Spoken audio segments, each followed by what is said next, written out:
Hey everyone, welcome back to your Two Takes podcast. I am your host, David Ohan, joined by someone special today. I'm interviewing Tennessee running back, coming in at 5'10", 210 pounds, got legs like tree trunks, made the SEC All-Academic honor roll. What a smart guy. My man, Justin Baker. Justin, how are you doing today? Blessed, man. Great to be on here. How's those summer workouts been for you, man? We've been working, bro. We've been working. Like, first week already got me tired, but, it's worth it. It's going to pay off in the season. You're going to see it. Yeah, no, I'm excited to see where your career's been. I know me and you used to play football down at GAC. And I played 1 year with Wesley Middle School. You ran me over and then moved on to Buford and that transition. Now you're at the University of Tennessee, which is just great to see people from, starting young, just moving their way up. What also made the transition from GAC, not sticking with that program, and moving on to powerhouse like Buford? Ooh, I'll probably say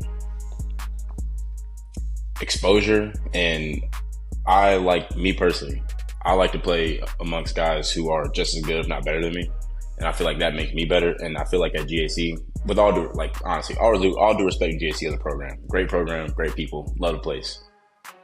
But I feel like at Buford, I had a better opportunity to really showcase my talent against talent, if that makes sense. You see what they do.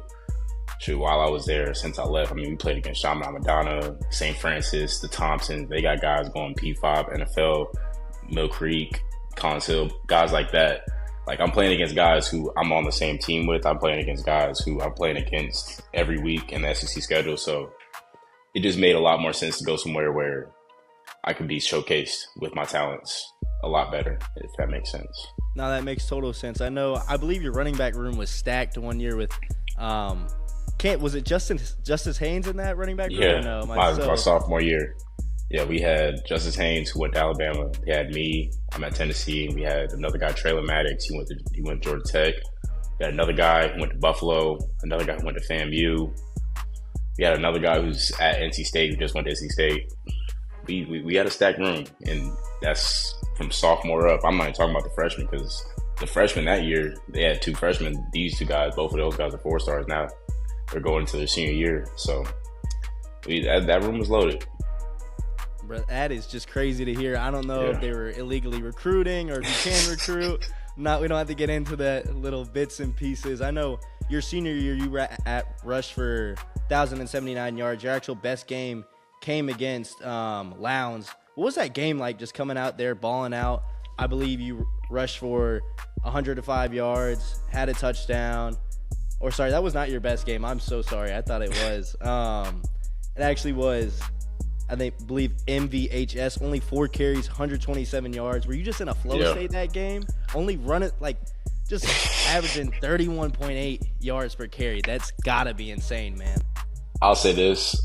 That was a week where we knew we were going to blow them out, so I knew I wasn't going to get a lot of carries. But at the same time, I'm me, and I want to play. And so it came middle of the second quarter. I had gotten 2 carries. I was pissed. I had one 50-yard touchdown. I had another 10-yard run. I was pissed. I got the ball. I seen daylight. I took off and ran. You could just see the clip. I think I hit 22 miles an hour on that play. I took off even after I scored a touchdown. I'm hyped. We might have beaten the team by 30, but I'm pissed off. 7. Yeah, I was definitely trying to make something happen that game, because I knew I could stat pad a little bit. I know, and I want to just ask, going from that junior year where you were in a backfield with a loaded backfield and you were switching carries, to senior year where you were the main back, what was the difference like, and did you enjoy that more, or did you miss being a bell cow back with 2 different guys? I'll probably say, honestly and truthfully, my senior year, I shared the backfield just as much as any other year. I mean, on the stat sheet, I might have had more carries, but at the same time, we were running the ball a lot more my senior year than we did my junior year. So, I'm cool with it either way. I just know that when I get into a rhythm, I don't like being taken out that rhythm. But I understand, if you got guys who are going to Georgia, NC State, FAU on the same squad with you, they got to get their burn too, because these guys are just talented. So I understand both sides of it. Oh yeah, no, I can't agree with you more. Also, I just want to ask, what was like? I know Buford is Georgia football, like high school football, is the top notch. I guess people could say California, Texas, all those big states are like big powerhouse football states. What's been the biggest difference, I guess, going from Buford to an SEC school like Tennessee? Whew. The biggest difference would probably be the speed of the game. Definitely the speed of the game. You know, at Buford, all the off the field stuff like your nutrition, the weight room, all that stuff really carries over when you go to a big program like that.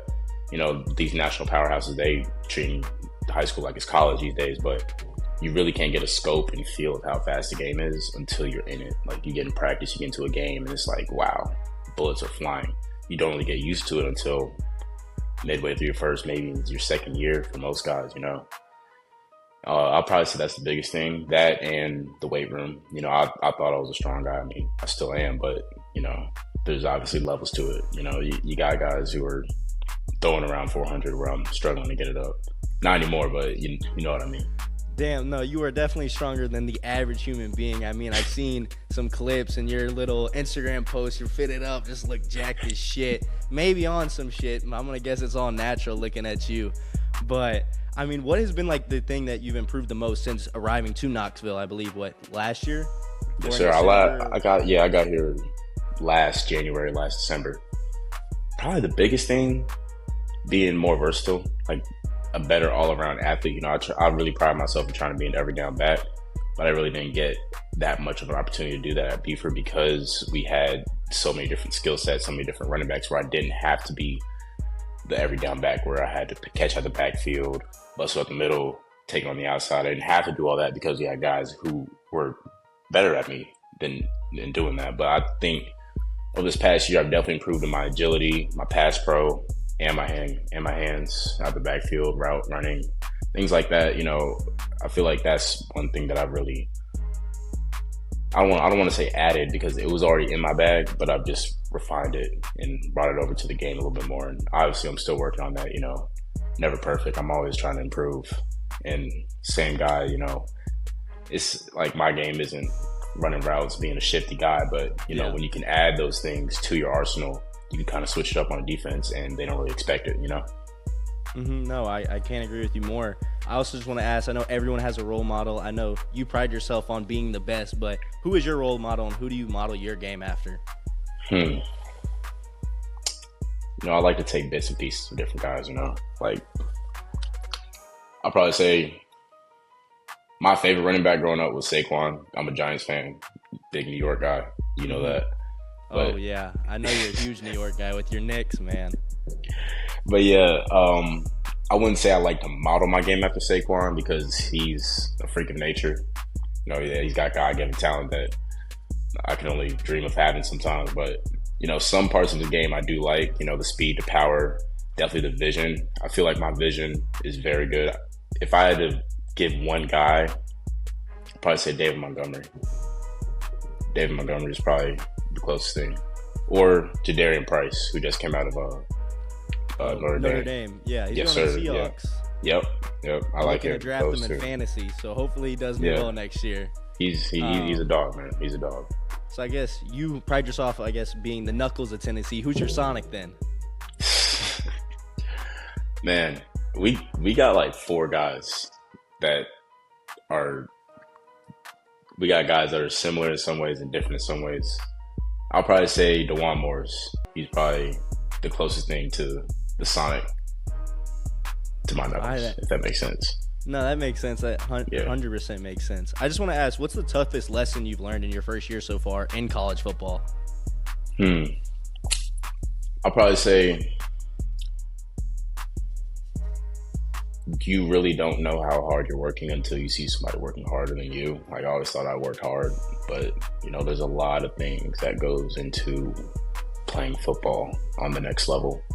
And honestly, a lot of it is mental. Majority of it is mental. And I didn't really get that because at Buford, it just kind of came easy. You know, I was still in high school. You know, I'm just working off of my work and my talent. But the mental side of the game didn't really hit me until I got to college. And it was like my first time not really playing ball to the standard that I know that I can play. You know, so I feel like the mental side of the game, just taking care of your mental, like not getting too down, too high, just taking care of your mental, like not getting too down, too high, just like even keel, play the next play, whether you do a great job or a bad job on a play. Just the mental side of the game is the biggest thing that I've learned over this past year. What do you feel like is the percentage of that? Like 70% mental is all the work, or like 80, 60?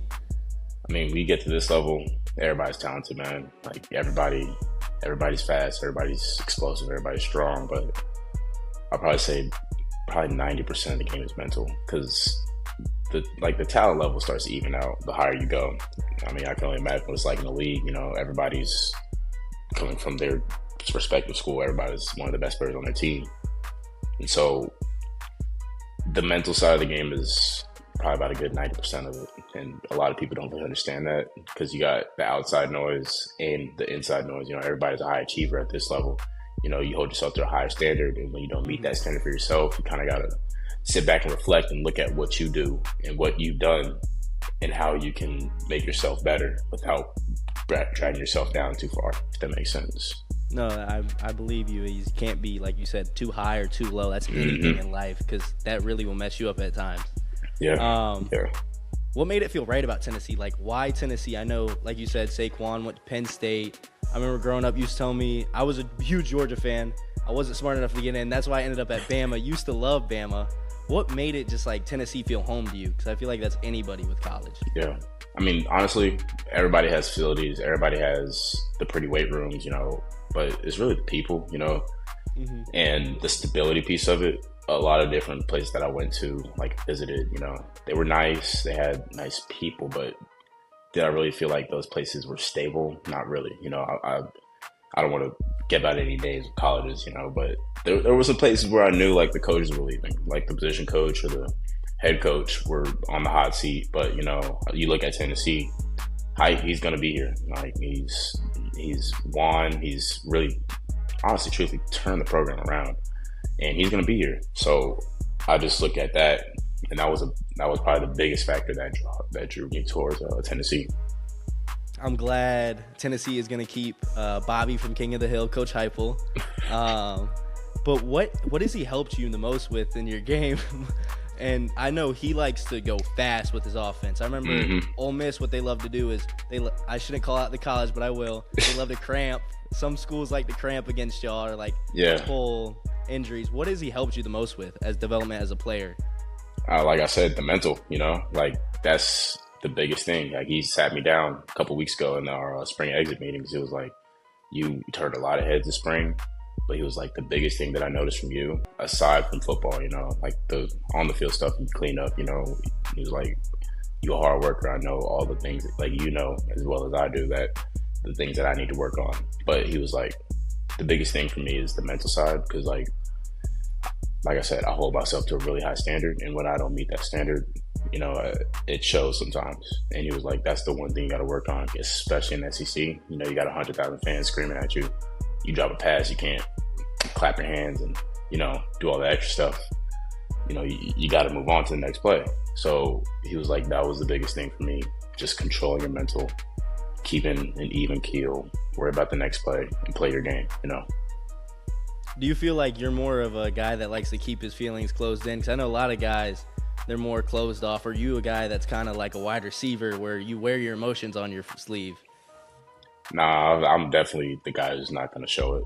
I try not to. I really do try my best. I'm not the guy that's going to be rah, rah, rah, trying to fight everybody or dancing after a touchdown. That's not me, But at the same time, the only thing that gets me out of my game is not playing to my standard, So that's the biggest thing for me. And how do you balance a football life with school? Because at the end of the day, you're there for football, but it is a college. How is that balance? Yeah. And how do you feel like normal everyday students treat you? Do you feel like they treat you differently, or just as a normal human being? It's a little different with football and basketball. Most people don't know our faces unless you're the quarterback or the next best player on the team. So, but at the same time, people can kind of tell, they got a swole guy walking into the classroom. He's obviously an athlete, but I don't feel like I get any different treatment per se. I'm majoring in finance, so that's a tough one as it is. But you know, balancing it, we have a lot of resources, you know. We got tutors, we got people that are honest about our assignments, things of that nature. So I don't really have a problem with that. You know, I've always been the smart guy, like you said, on a roll for SEC. So it hasn't been a problem yet, but I know that as years go on, that finance degree is going to start to weigh on me. So just staying ahead of my schedule. Yeah, for sure. You know it. Yeah, getting deeper into your classes for your major, definitely a pain in the ass. Like, I'm already starting to sweat with, like, news media, man. It's awful. But my next question is, like, NIL stuff. I don't really understand it. How is it being in the actual world of kind of the wild, wild west? I know you have a Dillard's deal. I see it on your Instagram popped up. Yeah. How's it, like, working with, like, sponsorships and stuff like that, and then with NIL? Man, see, that's the same way that a lot of people don't really know what's going on, the same way we don't really know what's going on. You know, I'll be talking to my agent. He be trying to explain it to me. I don't understand what he be talking about. We got a bunch of different sponsorships, deals, random brands that come at me trying to get me to promote their stuff. You know, it's a lot going on. Just trying to navigate it as hard as it is. But, you know, just trying to, I'll say the hardest part of it is trying to focus on ball, school, keeping your mental right, like social life, and then the money side of it all coming together. You know, it's a lot that goes into these, like, different decisions with these college kids these days. It's a lot going on, man. All kids, man. Yeah, and, like, we got a lot of pressure on us. You know, people start to forget, you know, we're 18, 19, 20 years old. Yeah, brains ain't even developed yet. Like, so it's just a lot that goes on, and I'll say the best thing for guys my age is to have a good circle. You know, a lot of people aren't blessed with the circle that I have, with the supportive family. Some people, you know, sadly, their families be asking them for money every other week, and, you know, they unfortunately go broke in a couple of years because they're not smart with their money, you know. So just glad that I have a circle around me to kind of guide me in the right direction. No, that's great to hear. And I just want to ask, how do you feel like the running back room culture is? Even, like, just in general, not even dealing with the NIL stuff. Oh, man, it's competitive. You know, we make each other better every day. Like, we compete in very literally everything we do. Whether that's a run, a lift, shoot, NCAA, like, whatever it is, we're competing, you know. And, you know, like me, myself, I take pride in that. You know, I try to be one of the hardest working guys in the room every day. You know, and if I'm chasing a goal that I've set for myself, I know that what I'm doing will pay off. No, that's great to hear. Who's been, like, the biggest mentor for you on campus so far? Probably Sean Bishop, for sure. For sure, definitely him. The way that he lives his life is pretty similar in some ways. You know, he's a big time faith guy. You know, he works day in, day and night. Like, if I call him right now, he's probably either stretching or about to go to the facility. Like, he's always working, you know. He's one of those guys, you know, bell cow type of guy. You know, and honestly, when I was on my visit, the running back coach told me, he was like, if you want to get behind a guy and learn from a guy, he was the guy to do it. Well, he was the guy to get behind, and that was back when he wasn't even starting. That was 2 years ago. He was the backup. So, I mean, just watching him go from being the backup to a questionable starter to a bona fide starter and a top 2 or 3 running back in the SEC it's been a joy to watch, honestly, because he started as a walk-on. A lot of people don't even know that.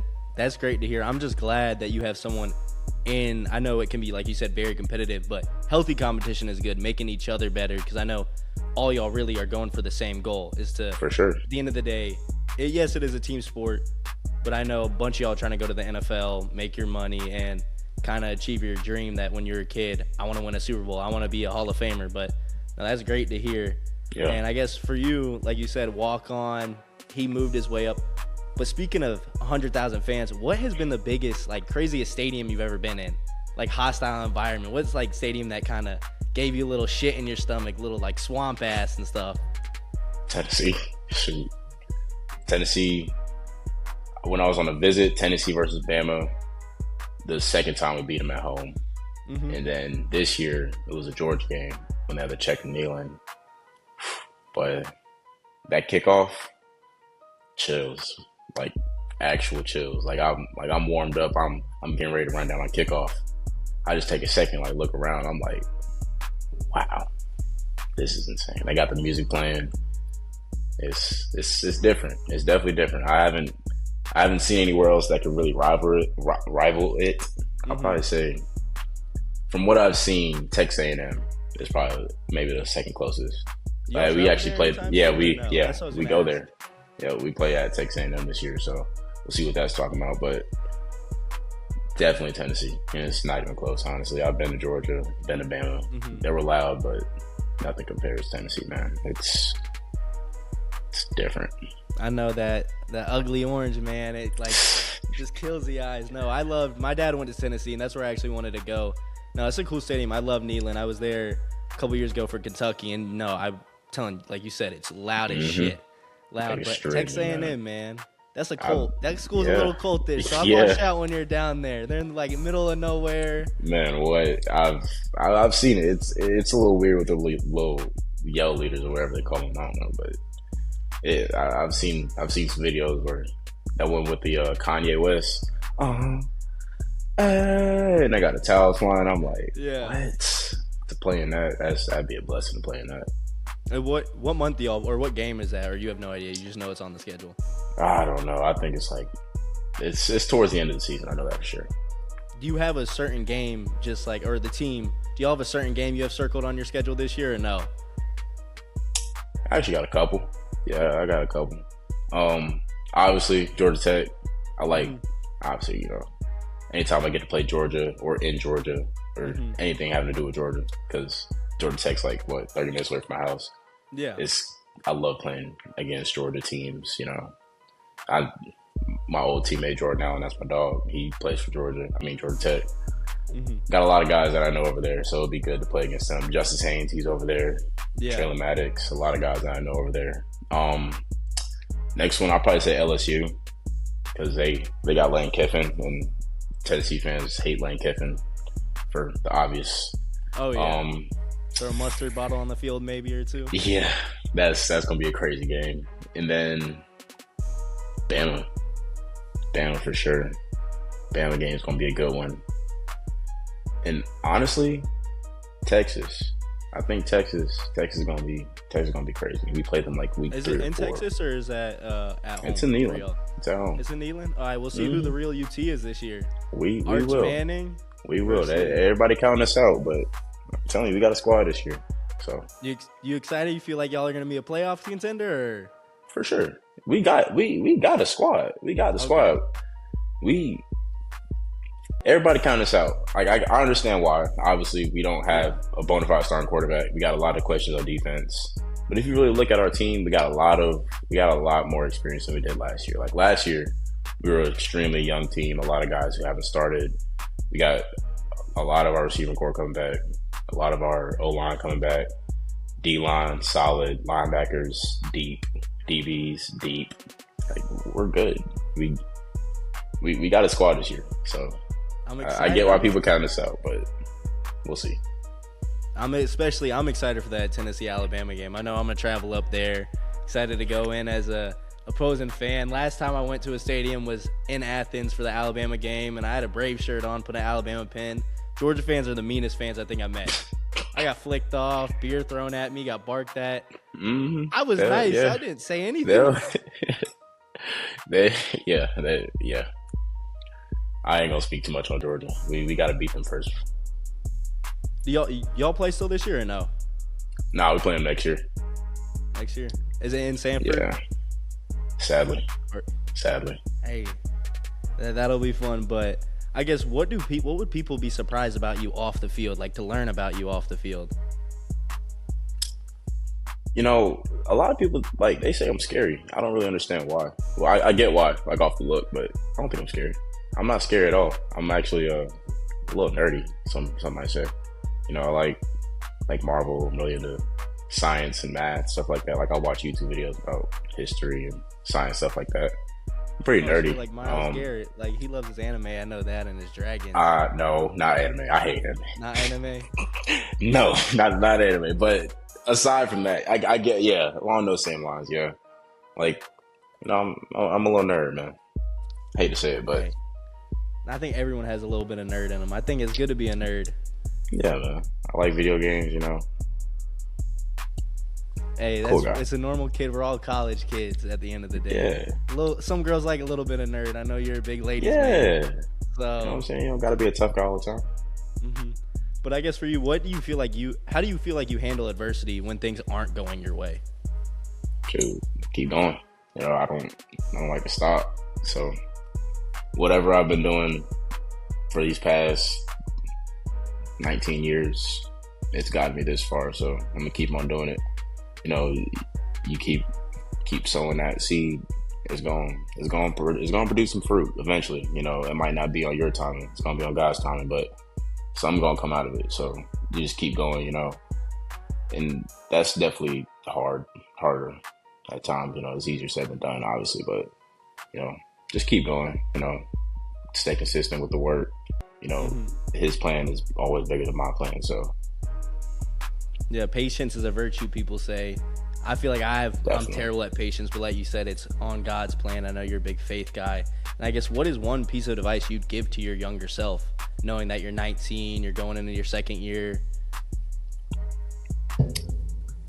To my younger self, I'll probably say, don't worry about other people. You know, I was always like the guy who's like, oh, I'm better than that guy. You know, "Bro, he's doing this, I could do that. Like, I'll probably tell myself, just don't even worry about that, man. Like, you've got more than enough and then some with the resources that I have, the work ethic, like everything that I need, I have, you know. So just using all of those things that have been given to me, that I've been blessed with, you know, just using all of that and not worrying about other people, just staying on my course, you know.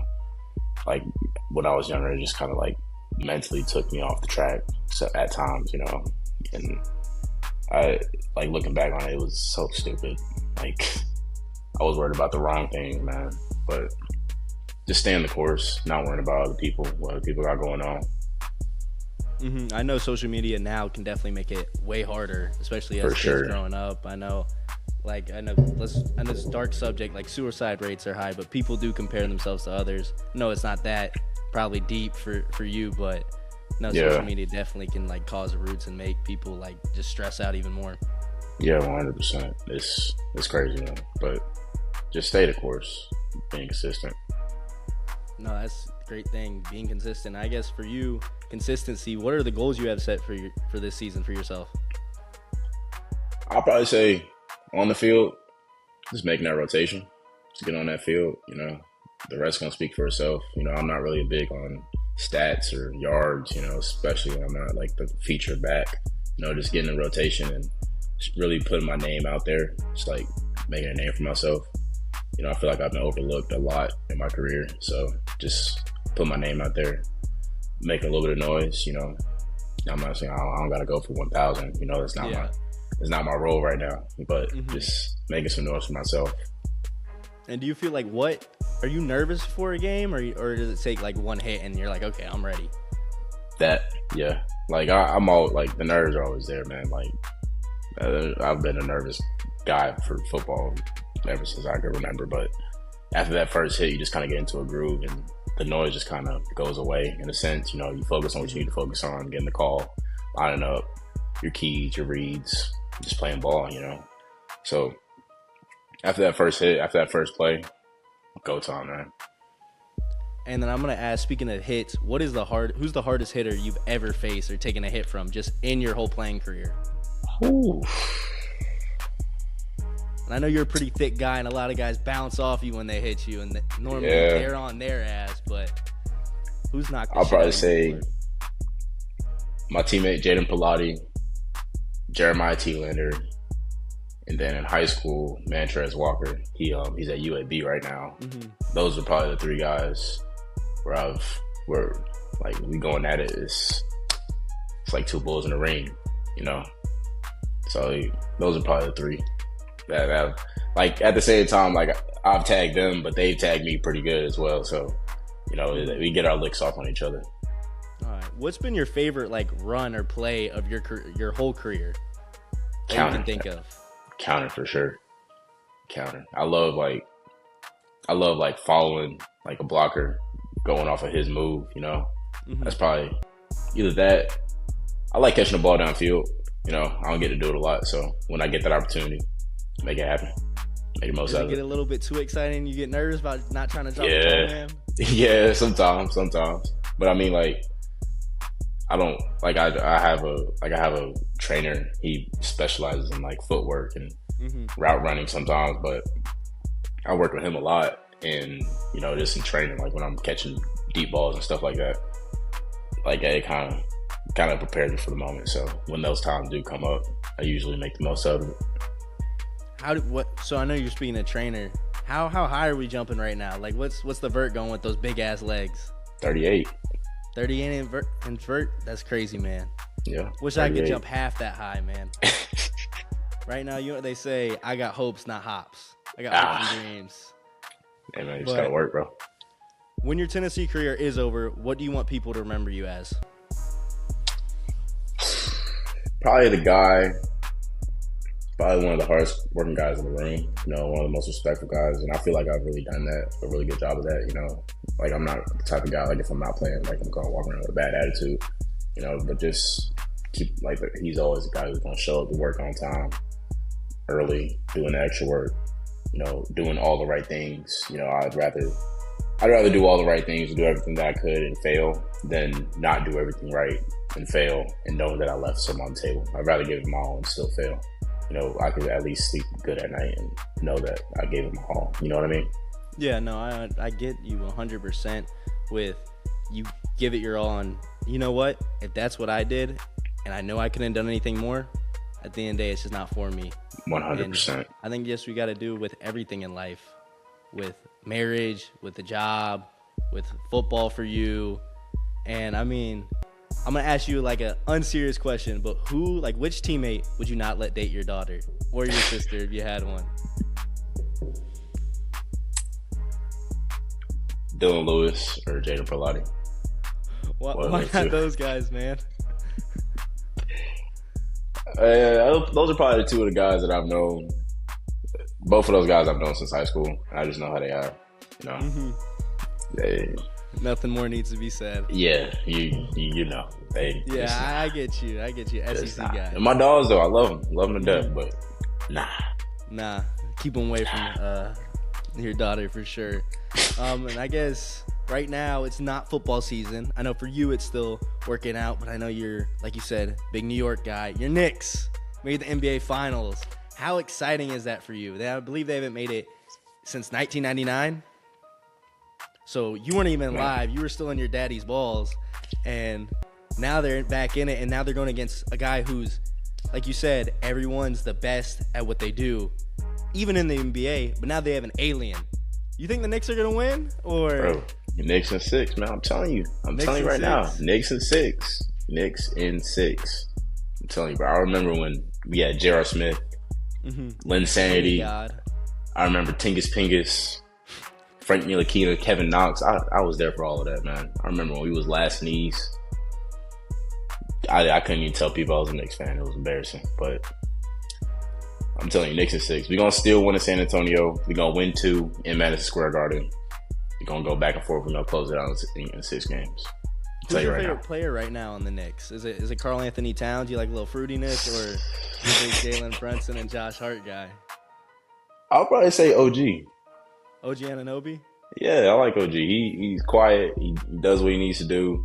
He's physical. I like OG. He's probably my favorite. Yeah, he's a little too mysterious for me, man. I mean, that dude, I've not really heard anything else. I got, Cat. He's very out there. Yeah, OG, he don't say too much. He just go to work. Like he'll put up 25 and won't say a word. And then I guess Jalen Brunson and Josh Hart, that connection. I think that's one of the coolest, just like friendship. Who do you feel like you have a friendship with like that, or is their friendship undeniable or unreachable? I'll probably say Jaden Harmon, another linebacker, going at it every day. At the end of the day, it's all love. I mean, that's really the case for all linebackers. I love going against our linebackers, man. They all make me better in different ways because we got so many different types of guys. We got shorter guys, taller guys, lanky guys, stockier guys. We got different guys that like move differently. You know what I mean? Yeah, I know. Well, you know what I'm saying though. Like we got it's just pause. You know what I mean, bro? Yeah, I know. Victor Wembanyama. He's a big lanky guy. You know, just everywhere. He can just be everywhere anytime. Just that length and that size. I know it's gonna be hard for Cat to just try to back him down and use his size. But where do you think the Knicks are gonna succeed the most in this series? I'll probably say when I have a feeling we're gonna go double big. We're gonna put Mitchell Robinson and Cat on the floor at the same time, and I don't think they're gonna have an answer for both of those guys. You know, with Mitch in the paint and Cat on the wing guarding. And honestly, OG, he played a little bit of center in the Sixers series. I don't know if anybody saw that, but it was a game where Mitch and Cat were both in foul trouble, and they had OG at the 5. He balled. You know, they had him against Joel Embiid, locking him up. So, I mean, I see where the argument is about Wemby being a 3-level type of guy. He can shoot mid-range, the 3, and paint beast. But we got answers for that. And we're so deep off the bench where Jalen Brunson doesn't have to drop 30 every game in order for us to win. Obviously, he's our captain, but he doesn't have to be the only guy going crazy. You know, we played great as a team, you know? That makes sense. No, I mean, watching that Cavs series, was that electric for you, or was it just like, wow, Kenny Atkinson's such a dumbass? I knew it was going to happen. I mean, I didn't think it was going to sweep them. I thought it was going to be 5 or 6, but I knew we were going to the finals after we beat the Hawks by 50. After that, I was like, all right, we so serious now. Yeah, that was a great game. I was at that game. I had to stay till 5 minutes left in the game. I know it. Awful. Belt work, man. Belt work. It's okay. We'll get y'all next year for sure. I mean, if you're a player and your coach says, you know, Kenny Atkinson, Cavs coach goes, we should be 2-1. Like analytically, we're up 2 games to 1. Are you shaking your head like that shit as a player? See, that's why I couldn't play basketball, because when you go down 3-0, it's just like, what are you even playing for? Like, what's the point of playing? You know what I mean? Like, and then especially when your coach starts saying stuff like that, and your star player, he got a house in New York, you taking pictures with Knicks fans. I'm like, what are we doing? It's like, what's the point? Like, that game 4 was just kind of this. I didn't even watch the game 4. It was just like, it was a humiliation ritual, man. It was bad. Are you going to try to go up to New York for one of those games, or just being in that environment, or no? See, I'm not paying $2,000 for a ticket, but I already talked to my dad. We already made plans that if they do take it to 7, we're going up there somehow, some way, because I got workouts. But I'm gonna make it happen somehow. I bet you and maybe you could bring Coach Heupel along. I think he'd love. Yeah, I'll work something out. I don't know. I can make up that Saturday left or something. But that's my seat. That's my maybe throwing Knicks fans off of you if they win, because I know that city's gonna be burned to the ground, man. Man, if they win, I don't know if I could be up there if they win. That's gonna be insane. Like bomb threats. Like people will be burnt down. You know, it's like bad. Like that's gonna be bad, man. I don't know, but I think we have a better shot than most people think. Like I genuinely do think we could win this game. Like we can win the series in 6, and if we take it 7, we'll be fine. Do you think you would have beat the Thunder? Like you have more bigger chance to beat the Thunder, or we have a better chance of beating the Spurs than the Thunder, in my opinion. Yeah. We're 2-1 against the Spurs already. Like, hey, does regular season matter to you or no? Yes, it definitely matters. We beat the Spurs for the NBA Cup. It's not like this is a team that has been spanking on us all year. We've been beating on the Spurs. We're 2-1 against them. They're like, I don't really understand why people are already counting us out, but it's all good, you know. I ain't gonna say too much. An incredible series. I know who I'm picking to win. I had to pick the Spurs to win. I believe in Wemby. That's my champion. That's okay. You know, I understand. I get it. If I wasn't a Knicks fan, I'd probably pick the Spurs. But I've been watching the Knicks. They're the hottest team right now. 11-game win streak. Yeah. Broken the most threes in a playoff game. Yeah, like we're going on the greatest playoff run of all time. Our point differential is the highest ever. Like we're up like I think it's like plus 216 or something like that. The next highest is like plus 179. Like that's special. I'm just saying that's just special. I know everything is written like a fairy tale. Too good to be true, maybe. I don't think so, bro. I mean, game one, you think the Knicks take game one, or you think it's game two they take up in San Antonio? It's gonna be game two. I feel like the same way we came out a little sluggish last series, the same way we're gonna come out sluggish this time because not playing for a week makes sense. It's just as expected, and it's the finals. It's not just a game that you're gonna walk into and you could mess around for a half. You can't do that against the Spurs, But I feel like we're gonna take games 2, 3, and 4. They're gonna take 5. We're gonna close out in 6. That's my take. Hey, hopefully for you, you're right. Hopefully for me, I'm right. I don't know. I think it'll be a long series. I don't think it's just gonna be no one will roll over and die. If y'all get swept, I would be shocked. I don't think the Spurs are gonna get swept. I don't think either team's gonna get swept. But I think it should be a good series. I agree for sure. Should be exciting. Them tickets, they're expensive as hell. Nosebleeds are like $2,500, man. I can't do it. Cannot do it. Can't the NIL check ain't hitting it? Ain't even that, man. It ain't no game ticket worth $2,500, man. For a nosebleed, come on. But if it's a closeout game, game 6. Maybe. I don't know, man. I don't know. I couldn't do it because you gotta think you gotta fly to New York. Yeah, it's get like there. a $2,000 hotel. Yeah, man. Like that's there right now. Nah, all my family moved. They all moved away. My granddad was the last one who was up there. He moved back down to North Carolina, but nah, no family. We have to fly right back or stay somewhere. That's like a $10,000 trip, man. I ain't doing all that. Or maybe go out to San Antonio. Maybe cheaper if you go there. Charles Barkley said, only big girls in San Antonio if that's what you're into. Man, them San Antonio tickets is expensive too. Trust. I can't do it, man. That's a lot. Yeah, but man, I appreciate you coming on, Justin. I'd love to have you on another time, maybe during the season. Thank you so much. Hopefully I can improve, but it was a blast to have you. Got anything you want to say to people, just motivational or anything you got to say? Shoot, man. Keep working. Chase dreams. Just like, subscribe, leave a comment what I can improve on, what we can edit better. And also, like the great Pat McAfee says, be a friend, tell a friend something nice. It might change their life. Hope to see you guys next week or sometime this week. I believe episode 8 will be coming out, and hopefully get to do an interview with many more people. Thank you so much, Justin.